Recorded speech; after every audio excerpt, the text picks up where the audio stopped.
할렐루야. 네, 금요기도에 라이브 오신 성도님들 주의 이름으로 환영합니다.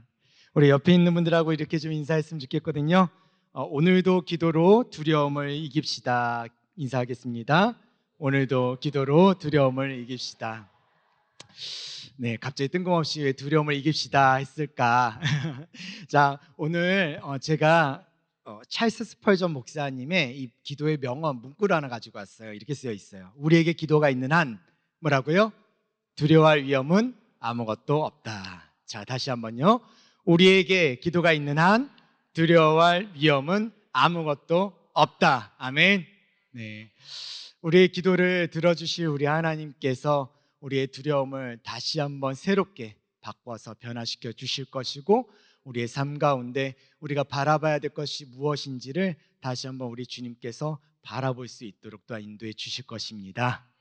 우리가 그 믿음을 가지고 주님 앞에 나아갈 수 있었으면 좋겠고, 오늘 말씀을 통해서 온전히 주님을 바라볼 수 있는 시간, 또 주님 앞에 겸손히 나아갈 수 있는 그런 시간 될 수 있기를 주의 이름으로 축원합니다. 자, 우리 이 시간 함께 말씀 보도록 할 텐데요. 역대하 33장 10절에서 13절의 말씀입니다. 네. 역대하 33장 10절에서 13절의 말씀. 자, 우리 함께 읽겠습니다. 시작. 여호와께서 므낫세와 그의 백성에게 이르셨으나 그들이 듣지 아니하므로 여호와께서 아수르 왕의 군대 지휘관들이 와서 치게 하심에 그들이 므낫세를 사로잡고 쇠사슬로 결박하여 바벨론으로 끌고 간지라. 그가 환난을 당하여 그의 하나님 여호와께 간구하고 그의 조상들의 하나님 앞에 크게 겸손하여 기도하였으므로 하나님이 그의 기도를 받으시며 그의 간구를 들으시사 그가 예루살렘에 돌아와서 다시 왕위에 앉게 하심에 므낫세가 그제서야 여호와께서 하나님이신 줄 알았더라. 아멘. 자, 오늘은 하나님의 음성 듣기 23번째 시간. 오늘은 우리가 읽었었던 요 말씀의 내용처럼 므낫세 왕에 대해서 나누고 또 함께 기도하는 시간을 가지려고 합니다. 이 시간 우리가 이 말씀을 나눌 때 이 생각을 조금 버리고 갈 수 있었으면 좋겠는데요. 모든 성경의 인물들을 우리가 말씀을 가지고 이제 해석을 해가는 과정 속에서 그 성경의 인물들을 바라보고 그 인물이 또한 성경의 인물들이 어떤 모습 가운데 어떻게 살아가는지를 하나님께서 어떻게 다루실지를 바라보실 때 하나님께서 어떻게 다루는지를 볼 수 있는 시선으로 인물을 좀 봤으면 좋겠다라는 생각이 들어요. 왜냐하면 이제 아마 여러분들 오늘 설교 다 들으시고 나서 아마 이런 질문을 여러분들 안에서 또 다시 하게 될 수도 있어요. 그래서 므낫세는 천국에 갔을까, 지옥에 갔을까? 네, 이런 생각을 하는 경우들이 분명히 있는데 아마도 여기에서 우리가 갈등할 수 있는 교리적인 부분들이 분명히 있어요. 뭐 이렇게 열심히 악한 왕으로 살다가 나중에 좀 하나님 앞에 회개했다고 해서 천국에 갈 수 있을까? 막 그런 여러 가지 고민들을 우리가 해볼 수 있는데, 중요한 건 여러분 오늘 므낫세의 모습을 하나님께서 어떻게 지켜보고 계시는지, 그리고 그 므낫세를 하나님께서 어떻게 인도해 가고 계시는지, 그래서 므낫세가 하나님 앞에서 어떠한 모습으로 변화되어져 가고 있는지, 그리고 그것을 지금 바라보고 있는 우리가 하나님이 우리를 어떻게 보고 계시고 또 하나님께서 우리를 어떻게 인도해 가기를 원하시는지, 그리고 하나님께서 우리의 삶과 우리가 하나님 안에서 어떻게 변화되기를 원하는지, 우리가 그것을 항상 생각해 봐야 된다는 거예요. 근데 자꾸 화두가 어디로 가냐면 뭐 이런 식인 거죠. 그래서 므낫세는 천국에 갔을까, 지옥에 갔을까? 사실 저는 잘 몰라요. 우리는 보통 이렇게 생각합니다. 성경에서 악한 자로 나오면 지옥에 갔을 거고, 천국에서 착하게 살아왔거나 선한 자로 나왔으면 천국에 갔겠지. 성경에서 이제 그렇게 생각하는 경우들이 많은데, 하나님의 말씀을 그런 어떤 천국 갔냐 지옥 갔냐라는 이분법적으로 나누게 되어지면 우리의 삶 가운데서 우리의 삶의 모습 가운데 하나님의 안에서 풍성함으로 누려야 될 삶의 방식과 삶의 방법들을 찾지를 못해요. 오늘 말씀은 우리가 좀 므낫세라는 한 인물을 통해서 우리가 좀 하나님의 방식으로 어떻게 살아낼지를, 그리고 어떤 모습으로 살아갈지를 생각해 볼 수 있는 시간이 될 수 있었으면 좋겠고, 꼭 이거는 좀 생각해 봤을 수 있었으면 좋겠는데, 뭐냐면 모든 것을 처음처럼 한 사람들은 사실 용서가 비일비재해요. 그런데 알고 죄를 범하거나 알고 잘못을 범하는 경우는 어떻게 되죠? 네, 가중 처벌이 되어지는 경우들이 있어요. 그렇죠? 하나님의 말씀이 오늘 우리에게 가르쳐 준다라는 것은 무엇을 말하는 걸까요? 이렇게 살면 안 된다라는 것을 가르쳐 주는 겁니다. 그런데 우리가 똑같이 이렇게 산다면 어떻게 되는 겁니까? 가중 처벌받을 수도 있다라는 위기감을 가지고 우리가 말씀을 좀 대하는 것도 필요하다라는 거예요. 자, 므낫세는 이중적인 모습을 보여준 사람이라고 볼 수도 있어요. 사실 성경에서 므낫세에 대한 평가는 악한 왕, 정말 최고의 손꼽히는 악한 왕 중에 한 명으로 등장하게 되어집니다. 어떻게 보면 참 이해하기 힘든 사람이기도 합니다. 그런데 가만히 생각해 보면 우리의 인생이, 아니면 또 나라는 사람 역시 우리 스스로 볼 때 참 이해할 수 없는 사람이구나 하는 경우들이 아마 종종 이렇게 돌아보게 되어질 것 같아요. 여러분은 자신을 얼마큼 이해하고 계십니까? 많이 이해하고 계십니까? 어떻게 MBTI로 이해하고 계십니까? 어떤 기질 검사로 이해하고 계십니까? 참 쉽지 않은 부분들이 있는 것 같다라는 생각을 하게 되어집니다. 오늘 문화세를 통해서 하나님은 나라는 사람 어떻게 보시고 또 어떻게 끝까지 인도하시는지를 우리가 좀 말씀으로 함께 생각해보고 또 함께 기도해보는 시간이 될 수 있기를 간절히 원합니다. 자, 이 시간 보면 성경에서 이스라엘의 왕들을 보통 선한 왕, 악한 왕 이렇게 좀 구분을 합니다. 그 기준은 그 왕의 끝이 어떻게 끝났느냐, 아니면 그 왕이 우상을 숭배했느냐, 아니면 하나님을 잘 섬기느냐에 따라 나눠집니다. 이런 관점에서 여러분은 선한 사람일까요? 아니면 악한 사람일까요? 최소한 일단은 나의 끝이 아직은 안 끝났으니 내가 선하다 악하다라는 것을 판명할 수는 없을 것 같고, 자, 그러면 나는 지금 우상 숭배를 하고 있는 사람인지 아니면 하나님을 잘 섬기고 있는 사람인지를 사실 잘 따져보면 될 것 같습니다. 여기에서 이 질문을 던졌을 때 아마 여러분들은 이런 생각을 할 것 같아요. 아, 내가 오늘도 지었던 죄들, 또 이번 한 주간 지었던 그런 죄들을 좀 떠오르면서 그래, 나는 악한 사람이야 라고 생각할 수도 있는데, 아마 오늘 말씀을 들으면서 포커싱이 거기에 맞춰지지 않았다라는 것을 아마 좀 보게 되어질 거고 또 깨닫게 될 것 같습니다. 자, 한번 자신을 좀 생각해 볼 수 있었으면 좋겠습니다. 나는 하나님을 우상 숭배하는 사람, 하나님 앞에서 우상 숭배하는 사람입니까? 아니면 하나님을 정말로 잘 섬기는 사람입니까? 성경의 왕들을 이렇게 보다 보면 이해 안 되는 부분들이 좀 있는데, 그러면서도 우리의 일상의 삶들을 바라보면 맞아, 비슷한 경우들이 많은 것 같아 라고 생각하는 경우들이 있어요. 어떤 것이냐면, 부모 세대는 믿음이 성장해서 하나님을 정말 잘 따르고 섬겼는데 자녀 세대에서는 이 모든 것들이 다 무너지는 경우가 있죠. 반대로 다 무너져 아무것도 없다고 생각하는 곳에서 자녀 세대가 하나님을 따르는 세대로 우뚝 세워지는 경우도 있습니다. 이스라엘에서도 아버지는 참 선한 왕이었는데 아들은 악한 왕인 경우도 있고요. 반대로 더 이상 선한 왕은 나오지 못할 거라고 생각한 곳에서 하나님께서 귀하게 쓰시는 왕이 세워진다는 것입니다. 므낫세도 이런 경우에 해당되는 왕입니다. 므낫세는 선한 왕이라고 불려지는 히스기야 그 왕의 아들입니다. 히스기야는 하나님께 기도함으로 생명을 연장했었던 사실 대단한 사람이기도 하죠.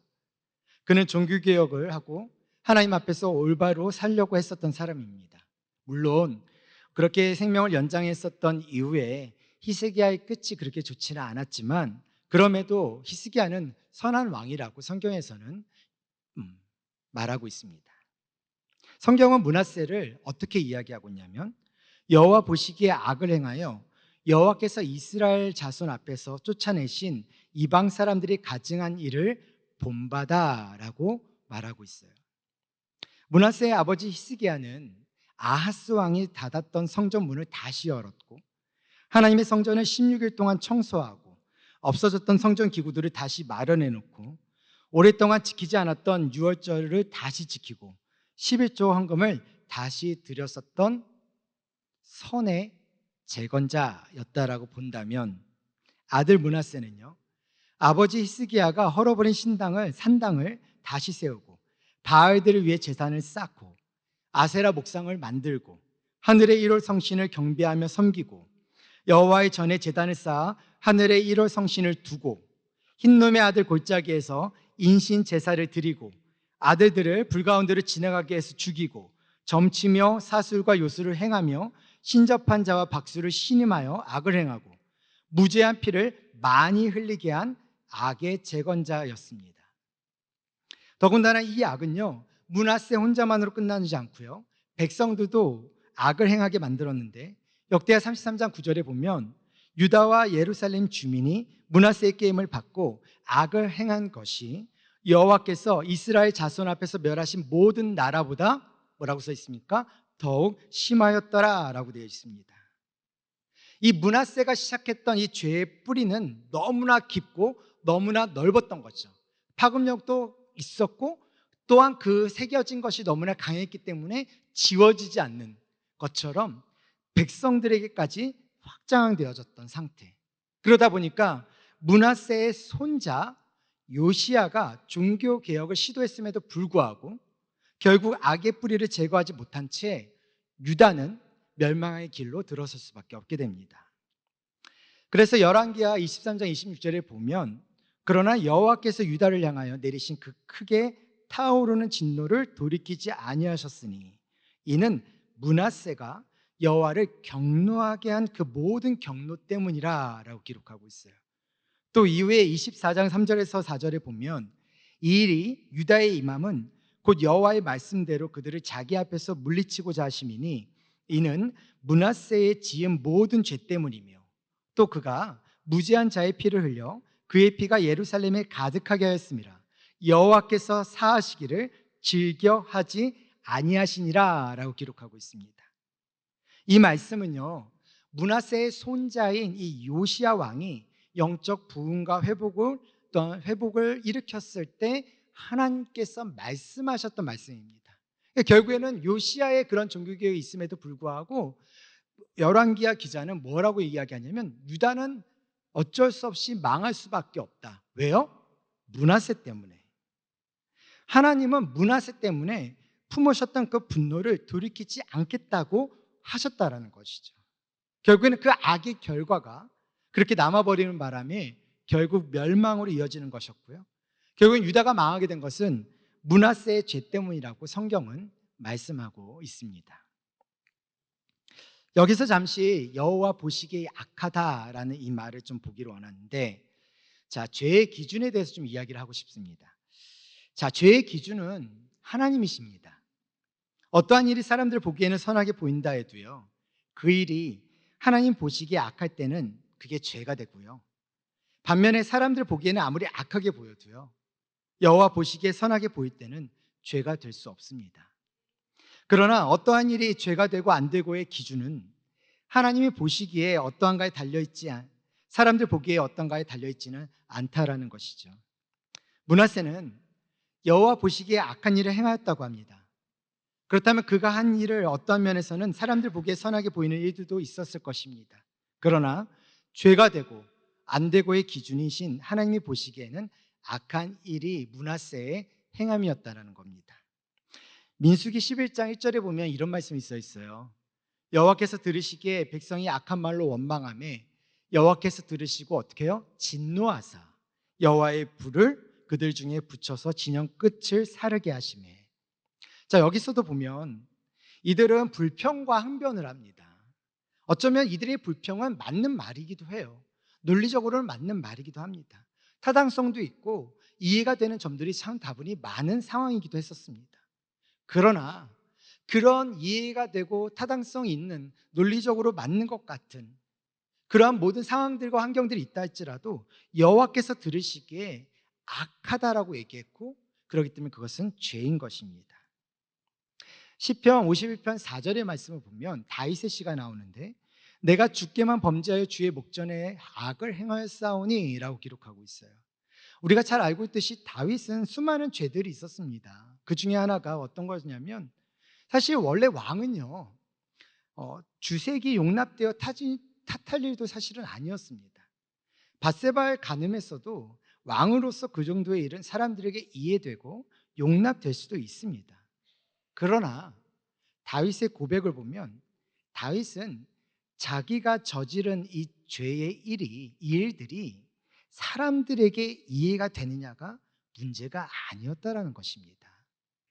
그 일이 주의 목전에서 악했었다라고 이야기하면서 그래서 그것이 죄가 된다고 인정하고 그는 회개했다는 것이죠. 때로는 사람들이 보기에는 안 좋게 보이고 이해가 안 가는 면들도 분명하게 있을 것입니다. 하지만 선악의 기준이 되는 하나님이 보시기에 정직하게 행한다면 그것은 의로웠다고 하나님으로부터 평가받을 수 있을 것입니다. 자, 그러한 기준으로 우리가 말씀을 다시 본다면 므낫세의 가장 악한 일은 무엇이냐? 우상숭배입니다. 우상숭배는 단순히 우상을 만들고 절하는 것이 아니라 하나님의 뜻을 따르지 않는 모든 행위를 말합니다. 우리는 하나님이 창조하신 목적에 맞게 그리고 하나님의 영광을 드러내기 위해 끊임없이 하나님의 뜻을 묻고 그 뜻대로 살아가는 것이 너무나 중요한데요. 그런데 만일 자기가 원하는 무엇인가를 성취하기 위해 하나님을 믿는다면 그것은 우상을 숭배하는 것과 같다는 것입니다.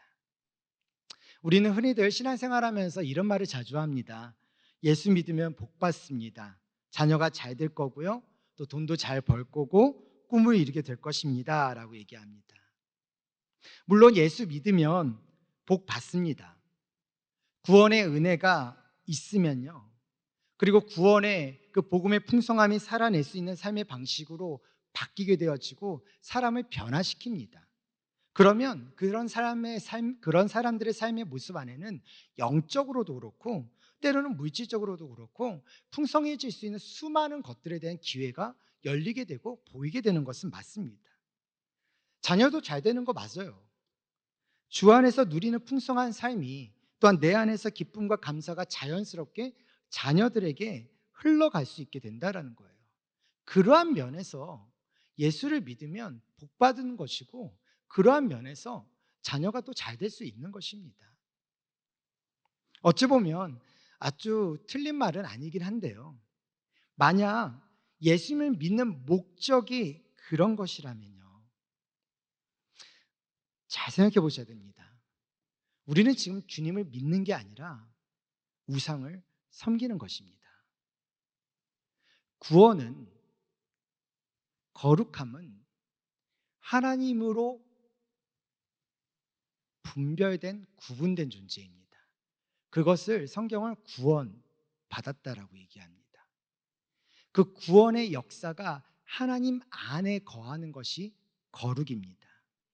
그리고 그것은 하나님께서 우리를 선택하셔서 끌어붙잡아 데리고 오신 것입니다.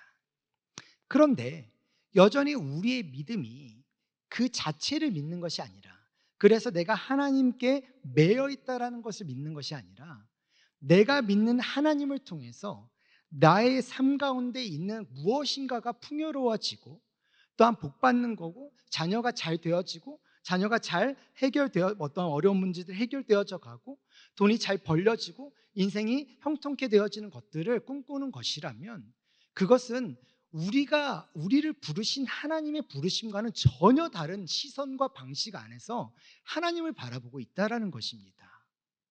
그것을 우상숭배라고 이야기합니다. 그런데 우상을 숭배하는 사람은요, 우상을 위해 헌신할 준비가 되어 있지 않습니다. 우상 숭배하는 사람은 잘 보세요. 우상을 위해 헌신할 마음이 없습니다. 왜요? 나를 위한 우상이기 때문이거든요. 나를 위한 우상이기 때문에 헌신할 마음이 없는 거예요. 이 말이 무슨 말이냐? 이 말을 우리에게 적용한다면 우리가 하나님께 예배한다고 하면서도 하나님께 헌신하려는 마음이나 하나님 앞에 올바로 서려는 마음이 없을 때 우리가 예배하려는 그 우리의 마음과 우리가 기도하는 내용 가운데서 끝까지 욕망을 버리지 않으려 한다면 그것은 하나님을 향한 예배와 기도가 아니라 우상 숭배의 행위밖에 안 된다라는 것입니다. 그렇게 된다면 참 무서운 일이 아닐까요? 우리가 하나님을 예배하면서도 우상 숭배가 될 수도 있겠구나. 우리가 매일매일 기도하고 있는데 그렇게 기도하면서도 이것이 우상 숭배가 될 수도 있겠구나라는 거죠. 만약에 우리가 계속해서 우리의 욕망의 끈을 놓지 못한다면 하나님을 예배하는 것이 아니라 욕망을 예배하는 것일 겁니다. 자, 그렇다면 하나님을 예배하면서도 왜 우상 숭배에 빠지게 되는 것일까? 자, 므낫세의 상황으로 본다면 므낫세가 우상을 숭배한 근본적 이유는 무엇이냐면요, 두려움 때문입니다. 주변 정세를 보면요, 북쪽으로는 아시리아가, 동쪽으로는 바벨론이, 그리고 남쪽으로는 이집트라는 강대국이 유다를 둘러싸고 있었습니다. 그것을 보면서 므낫세는 아마도 이렇게 생각했을 것 같아요. 저들이 강한 이유는 그들이 믿는 신들 때문이 아닐까요? 각 나라마다 신은 하나가 아니라 여러 신들. 그래서 그러고 보니까 우리는 한 신만 믿는데 이왕이면 여러 신들을 믿으면 더 좋지 않을까라고 말입니다. 그래서 므낫세는 하나님을 안 믿는 것은 아니지만 다른 신들도 모셔와서 그들도 믿어야겠다고 생각하는 겁니다. 마찬가지로 우리가 우상의 유혹에 빠지는 주된 이유가 무엇이냐? 그것은 바로 두려움 때문이다라는 것이죠. 우리는 세상의 힘, 그런 권력과 그런 물질, 그런 돈, 그러한 것들을 두려워하면서 동시에 가지고 싶어 합니다. 삶의 위협이 되지 않을 때 욕망 역시 생기지 않습니다. 그리고 하나님이 아닌 세상의 권력과 돈을 쫓으면 우상을 숭배하게 됩니다. 우리가 이것들을 두려워하지 않을 방법이 과연 있을까요?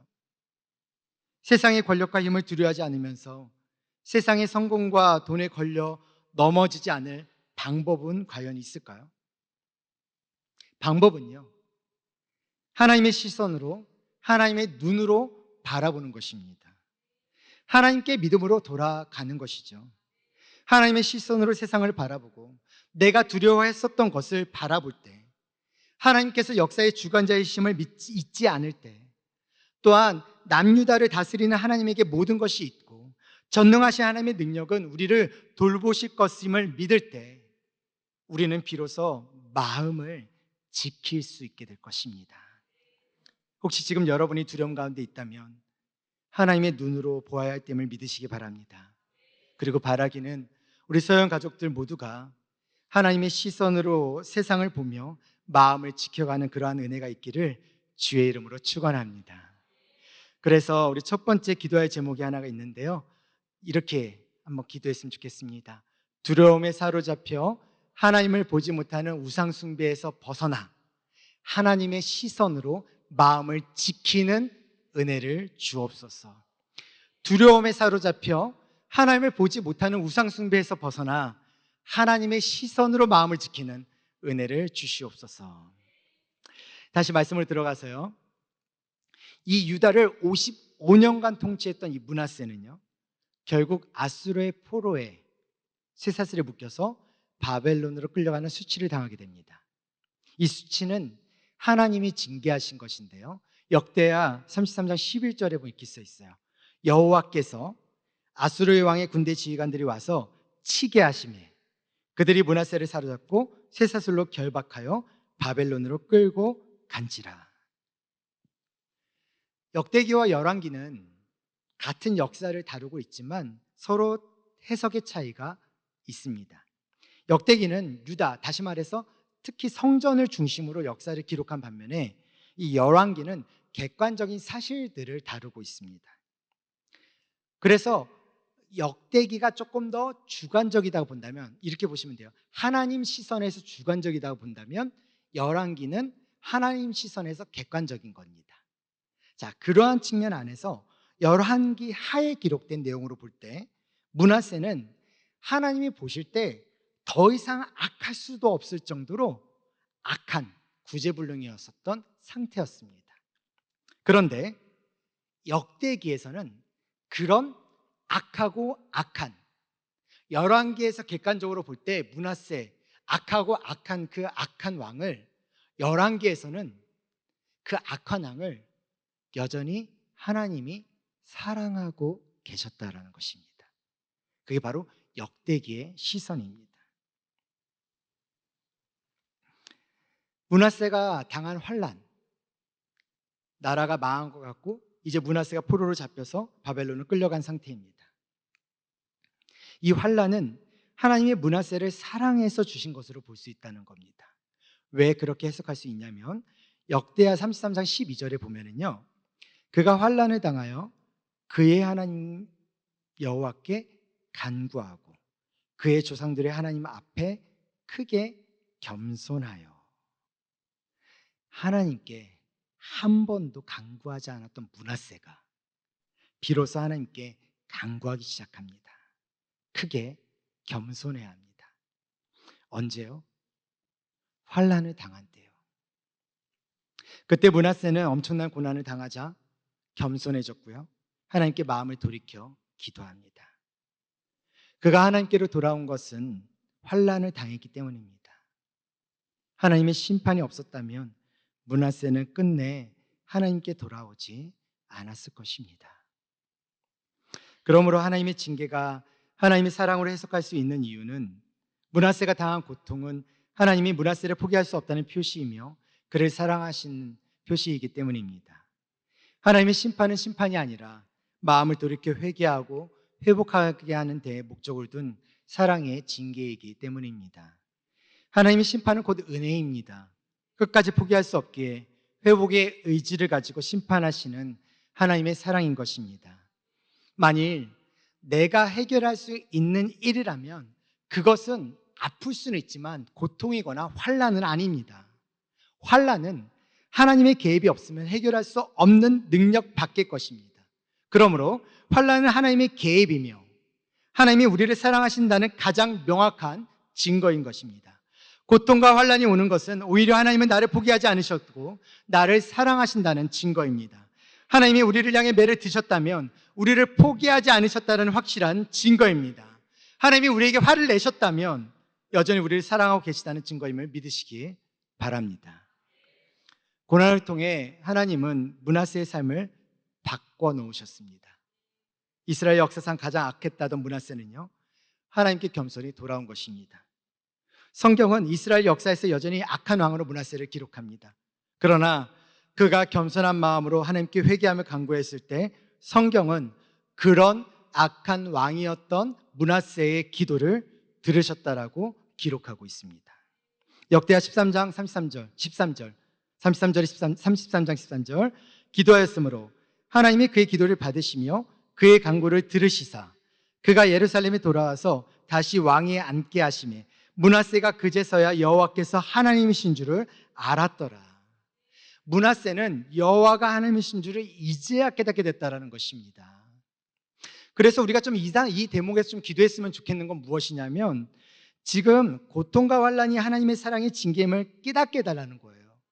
지금의 나의 상황이 하나님을 원망하는 상황이 아니라 하나님의 사랑의 징계임을 깨닫게 해달라는 겁니다. 그래서 나로 하여금 절대로 하나님을 포기하지 않게 해달라고, 하나님만을 바라보게 해달라는 그 기도가 우리 안에 필요하다는 것입니다. 지금 고통과 환난이 하나님의 사랑의 징계임을 깨닫게 하셔서 나를 절대 포기하지 않을 하나님을 바라보게 하여 주시옵소서. 사랑하는 사랑가족 여러분, 이처럼 하나님께서 만지시면 누구나 변할 수 있습니다. 많은 악을 저질렀음에도 불구하고 하나님의 관점에서 므낫세는 포기할 수 없는 사랑의 아들입니다. 마찬가지로 우리 모두는 하나님의 관점에서 보면 그 누구도 포기할 수 없고 실패할 수 없는 하나님의 자녀인 것입니다. 완전히 실패한 것 같았던 므낫세의 인생처럼 우리의 무너진 인생의 끝에서도 하나님을 얼마든지 바꿔놓으실 수 있는 분이심을 믿으시기를 바랍니다. 악중의 왕이었던 므낫세는요, 인생 말기에 하나님을 알아보는 복을 받았습니다. 하나님께서는 여전히 므낫세를 사랑하사 그의 기도를 들으셨고 그를 변화시키셨죠. 하나님의 심판은 돌이키는 것이 목적입니다. 이 사실을 몇 번을 강조해도 전혀 지나치지 않을 것 같습니다. 출애굽한 이스라엘 백성은요, 수르 광야를 지나 물이 없어 어려움을 당했습니다. 너무 목이 말라 이성의 이를 지경해서 그 마라의 쓴물을 단물로 바꾸신 하나님의 역사를 경험했습니다. 그렇게 우리는 환난을 당할 때 하나님의 은혜를 경험하게 될 것입니다. 살아계셔서 역사하시는 그런 하나님을 만나게 될 것입니다. 다시 말하지만 하나님의 징계는 하나님이 우리를 포기하지 않겠다라는 증거입니다. 하나님은 우리를 포기할 수 없기에 징계를 통해서라도 우리를 변화시키십니다. 야곱은요, 야복나루에서 하나님과 씨름하고 복을 받은 뒤 이스라엘이 되었습니다. 그리스도인을 핍박하던 바울도 예수님을 만난 뒤에 복음의 사명자가 되었고요. 하나님이 만지시면 물이 포도주가 되듯 변화할 수 있습니다. 하나님께서는 왕에서 포로로 전락한 므낫세의 수치를 가려주셨던 것처럼 하나님은 오늘 우리가 당한 수치도 놀라운 그 사랑으로 가려주실 것을 믿는 우리 서연의 가족들 되시기를 간절히 소망합니다. 사람은 잘 나갈 때 하나님을 쉽게 잊어버립니다. 사실 고난 가운데 신앙을 지키는 것보다 형통할 때 믿음을 지키기가 더욱 어렵습니다. 성공가도를 달리는 동안에 기도하기가 어려운 것이 당연합니다. 그런데 막상 성공을 이루고 나면 기도하기가 더 어렵습니다. 성공하니까 바빠서 기도할 수 없기 때문입니다. 므낫세는 왕으로서 악한 행위를 할 때도 왕의 힘으로 승승장구했었던 사람이었습니다. 그때 더 많은 것을 더 가지기 위해, 그래서 비교하다 보니 그런 주변 나라의 모습을 두려워하는 것이 아니라 일이 잘 풀리고 성공하는 것을 두려워했었다면 므낫세는 하나님이 보시기에 악한 왕이 되지 않았을지도 모릅니다. 그러나 하나님은 므낫세를 포기하지 않으시고 결국엔 환난을 통해 그를 바꿔 놓으셨습니다. 사랑하는 서영가족 여러분, 우리가 힘이 있을 때 그리고 많은 것을 이루었을 때 하나님을 더 인정할 수 있을 것 같죠? 아닙니다. 오히려 힘이 없고 아무것도 없을 때 하나님을 나의 하나님으로 모실 수가 있습니다. 므낫세가 힘이 있을 때는 하나님을 떠나 모든 악을 취악으로 저질렀지만 힘이 없어지자 하나님께 돌아왔죠. 그렇게 돌아올 수 있다는 것이 얼마나 큰 축복이겠습니까? 끝까지 포기하지 않으시는 하나님의 사랑과 은혜가 오늘 나에게도 있다는 것을 약속해 주시는 바로 이것이 복이라는 사실입니다. 만약 여러분이 지금 어려움이 있다면 하나님께서 지금 이렇게 말씀하고 계시는 겁니다. 나는 너를 포기하지 않았다고, 너를 놓지 않았다고, 나는 너를 아직 사랑한다고. 엄청난 악을 행했어도 므낫세는 인생 말기에 하나님의 하나님이심을 알아보는 복을 경험했었던 것처럼 하나님이 그의 기도를 들으시고 그 인생을 변화시켰던 것처럼, 그래서 우리도 이런 기도를 주님 앞에 올려드렸으면 좋겠는데요. 포기하지 않는 하나님의 사랑과 은혜의 복이 가족과 이웃을 구원과 회복으로 변화시킬 것임을 믿고 아멘 하게 하옵소서. 다시요. 포기하지 않는 하나님의 사랑과 은혜의 복이 가족과 이웃을 구원과 회복으로 변화시킬 것임을 믿고 아멘 하게 하여 주시옵소서. 말씀을 맺습니다. 므낫세를 보며 환난을 경험했던 그 끝에서라도 결국에는 돌아선 사람이었음을 우리가 기억하므로 우리도 그 끝에서라도 결국에는 돌아설 사람이 될 것이라는 소망을 가지는 것은 너무나 감사한 일입니다. 그러나 우리가 꼭 기억해야 될 하나가 있습니다. 그것은 무엇이냐면 므낫세가 그렇게 바뀌었지만 므낫세 때문에 유다는 결국 망하는 길로 가게 됩니다. 므낫세는 회개하고 돌아왔지만 그가 그 전에 수많은 악을 행할 때 백성들은 악에 완전히 빠져버려 나오지 못하게 됩니다. 므낫세는 회개했지만 자신이 저지른 죄가 온 백성을 아직 덮고 있는 것입니다. 백성은 아직 해결되지 않았습니다. 그리고 그것이 쌓이고 쌓여서 결국에 므낫세 때문에 유다가 망했다고 기록되어 있습니다. 그러므로 오늘 말씀하신 포기할 수 없으신 하나님의 사랑과 은혜를 기억하고 우리가 감사하되 내 자신에 대해서는 신속히 돌이키시기를 바랍니다. 누군가를 위해서는 신속히 돌이키기를 기도하시기를 바랍니다. 간절함으로 주께 간구할 때 주님은 반드시 우리의 기도에 응답하실 것입니다. 오늘 이 밤에 그 믿음의 고백으로 주님께 아를 때 포기할 수 없으신 하나님의 사랑과 은혜를 경험하는 성령 충만한 그런 기도 시간이 되시기를 주의 이름으로 축원합니다. 우리 세 가지 기도 제목 다시 한번 같이 읽을까요? 첫 번째 기도 제목입니다. 함께 읽겠습니다. 시작. 두려움에 사로잡혀 하나님을 보지 못하는 우상 숭배에서 벗어나 하나님의 시선으로 마음을 지키는 은혜를 주옵소서. 아멘. 두 번째, 지금 고통과 환난이 하나님의 사랑의 징계임을 깨닫게 하셔서 나를 절대 포기하지 않을 하나님을 바라보게 하옵소서. 아멘. 세 번째, 포기하지 않는 하나님의 사랑과 은혜의 복이 가족과 이웃을 구원과 회복으로 변화시킬 것임을 믿고 아멘하게 하옵소서. 아멘. 우리